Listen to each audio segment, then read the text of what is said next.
আর আজকে ওয়েদারটা দেখেছো কত সুন্দর ওয়েদার হয়েছে, মেঘলা ওয়েদার, পুরো যেমন বৃষ্টি আসবে এই রকম ওয়েদার হয়েছে। দেখেছো খুবই ভালো লাগছে আর হালকা ঠান্ডা ঠান্ডা বাতাস দিচ্ছে।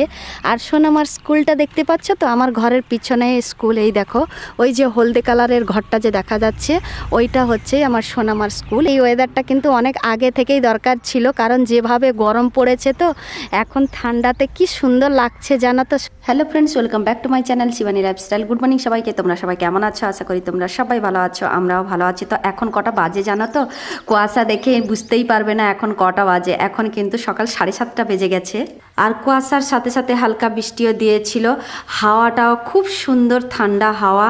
অন্য দিন থেকে আজকে কিন্তু ওয়েদারটা খুবই আলাদা, খুব সুন্দরও লাগছে। দেখো পুরো শীতের দিনের মতো ওয়েদারটা লাগছে আজকে, খুবই ভালো লাগছে কিন্তু ওয়েদারটা দেখে। আর এপাশে সোনামা বিছানা থেকে উঠে কি একটা ধ্যান করছে। কোন দিকে তাকিয়ে কি মনে করছো সোনামা? আজকে স্কুলে যাবে না? আজকে শনিবার। হ্যাঁ, তাহলে 7:30 বাজতে যায়, 8টার ভিতরে তুমি যেতে পারবে? কতক্ষণ থেকে আমার সোনামাকে ডাকছি বিছানা থেকে, জানো তো আজকে শনিবারে 8টার ভিতরে স্কুলে যেতে হবে বলে, কিন্তু উঠতেই চেয়েছিল না জানো তো। আর লাস্টে আমি বললাম আমি আর ডাকবই না, তুমি যা পারো তা করো। তখন ঝটপট করে উঠে এসে এখানে ঘরের সামনে দাঁড়িয়ে আছে। দেখেছো এখনো ব্রাশ নেয়নি। মেয়ের কাণ্ডটা দেখো, আরও একটু ঘুমাতে হতো। ঠান্ডা লাগছে। ও এই যে ওয়েদারটা যে না, এই ওয়েদারের জন্য সোনামাকে ঠান্ডা লাগছে। এই দেখো সেই জন্য সে একটা জায়গায় ঘরের ভিতরে দাঁড়িয়ে আছে, তাই তো? সেই জন্যই বেরোচ্ছ না নাকি? সমস্ত বাসি কাজ শেষ করে সোনামার জন্য এপাশে মুড়ি মাখিয়ে নিয়েছি। তো আজকে যেহেতু শনিবার, তোমরা সকলেই জানো সোনামা আর 2 ঘন্টা পরে ওখানে স্কুলে খেতে দেবে, সেই জন্য কি ছোট্ট বাটিতে অল্প দুটো মুড়ি দিয়ে দিচ্ছি। সোনামা যদি বিস্কুট খেত তাহলে এতটা আর সমস্যা হতো না, 2 পিস বিস্কিট দিয়ে দিতাম, হয়ে যেত। সোনামা বিস্কিট খেতে পছন্দ করে না জানো তো। আর মুড়ি অল্প দুটো মাখিয়ে দিলে, শসা পেঁয়াজ সরিষার তেল দিয়ে মাখিয়ে দিলে ওকে খেতে কিন্তু ভীষণ ভালো লাগে। সেই জন্যই আমি শনিবার দিন এইটা করি। সোনামা তো মুড়ি খেয়ে চলে যাবে, তো আমি কি খাবো? একার জন্য কি বানাবো? পান্তা ভাত আছে অল্প দুটো, আমি পান্তা ভাত খেয়ে নেবো। আজকে সকালবেলা নাস্তা কিছু বানাবো না। কোনোদিন মুড়ি খাই, কোনোদিন পান্তা ভাত খাই। একার জন্য বানাতে না ভালো লাগে না জানো তো, সেই জন্য কি। তো যাই হোক, টাইম হয়ে গেছে, চলো ঝটপট করে সোনামাকে আমি খাইয়ে দিই। সোনামা মুড়ি খেয়ে রেডি হয়ে পড়েছে স্কুলে যাওয়ার জন্য। ওর ফ্রেন্ডকে ফোন করেছিলাম জানো তো, ওর ফ্রেন্ড আজকে স্কুলে যাবে না। তো পাশের বাড়ি থেকে কালকে যে ছোট্ট মেয়েটা গেছিল, ওই মেয়েটার সঙ্গে আজকে আমার সোনামা স্কুলে যাবে। ওই জানলা থেকে ওই মেয়েটাকে ডাকছে জানো তো। সোনামা আসো তাড়াতাড়ি, টাইম হয়ে গেছে। সোনামা আসো, ব্যাগ নিয়ে এসো, সেখান থেকে ব্যাগ নিয়ে এসো। ওই মেয়েটাও রেডি হয়ে গেছে। তো আমি আর আজকে ছাড়তে যাবো না সোনামা, দুজন চলে যেতে পারবে না? হ্যাঁ বাই বলো সোনামা।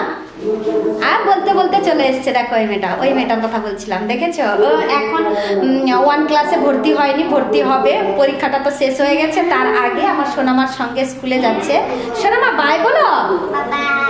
সোনামা স্কুলে চলে গেছে, পান্তা ভাত বাড়িতে আছে, তাই ভাবলাম যে বাড়িতে গিমা আছে, গিমা চচ্চড়ি বানাবো পান্তা ভাতে। অনেক দিন খাইনি গিমা চচ্চড়ি দিয়ে পান্তা ভাত। আর কালকেই গিমা তুলতে এসেছিলাম, অনেকগুলো গিমা দেখেই ভাবলাম যে আজকে চচ্চড়ি বানিয়ে ফেলি। কালকে গিমা ভাজি করেছিলাম, কতগুলো গিমা হয়েছে দেখেছো? সত্যি ওর জন্যই রেখেছিলাম, কিন্তু ও তো আর আসতে পারলো না, ওকে তো খাওয়াতে পারলাম না। অনেকগুলো গিমা হয়েছে, তাই ভাবলাম ভাজি বানিয়েছিলাম আজকে, তাই ভাবলাম যে চচ্চড়িটা বানিয়ে নেব, কিছু ভাতের জন্য রেখে দেবো আর পান্তা ভাতের জন্য খাবো। সেই জন্য গিমাগুলো কি সুন্দর নরম নরম, আর কতগুলো গিমা হয়েছে দেখেছো? আর আজকে ওয়েদারটা দেখেছো কত সুন্দর ওয়েদার হয়েছে, মেঘলা ওয়েদার, পুরো যেমন বৃষ্টি আসবে এই রকম ওয়েদার হয়েছে। দেখেছো খুবই ভালো লাগছে আর হালকা ঠান্ডা ঠান্ডা বাতাস দিচ্ছে।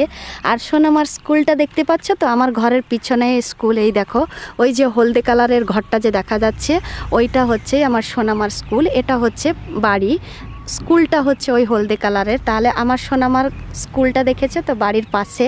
ওয়েদারটা এত সুন্দর লাগছে, এই ওয়েদারটা কিন্তু অনেক আগে থেকেই দরকার ছিল, কারণ যেভাবে গরম পড়েছে তো এখন ঠান্ডাতে কি সুন্দর লাগছে জানো তো। সত্যি হালকা হালকা ঠান্ডা লাগছে, ভীষণ ভালো লাগছে ওয়েদারটা। কিন্তু গিমা তোলা হয়ে গেছে, দেখো চচ্চড়ির জন্য অল্পই তুলেছি, এতগুলো গিমা হয়েছে, সত্যি আমি ভীষণ খুশি হয়েছি দেখে। গিমাগুলো সব বানিয়ে নিয়েছি, ওপাশে বসে বসে সঙ্গে সবজিটাও কেটে নিয়েছি। সবজির মধ্যে তো গিমা চচ্চড়িতে আলু আর বেগুন পড়ে। তো এপাশে দেখো আলু আর বেগুনটাও কেটে নিয়েছি, বেশি করে কেটেছি, বেশি করে ঘিমা তুলেছি। চচ্চড়িটাও বেশি করেই বানাবো। তো এপাশে দেখো সঙ্গে পেঁয়াজটা কেটে নিয়েছি, সঙ্গে রসুনটাও কেটে নিয়েছি। দেখো রসুনটা থেতো করিনি, ইন্ডাকশন চালু করে দিয়েছি কিন্তু রসুন থেতো করিনি। তো যাই হোক, তোমাদের সঙ্গে কথা বলতে বলতে রসুনটাও থেতো করে নেবো, এপাশে রান্নাটাও সেরে নেব।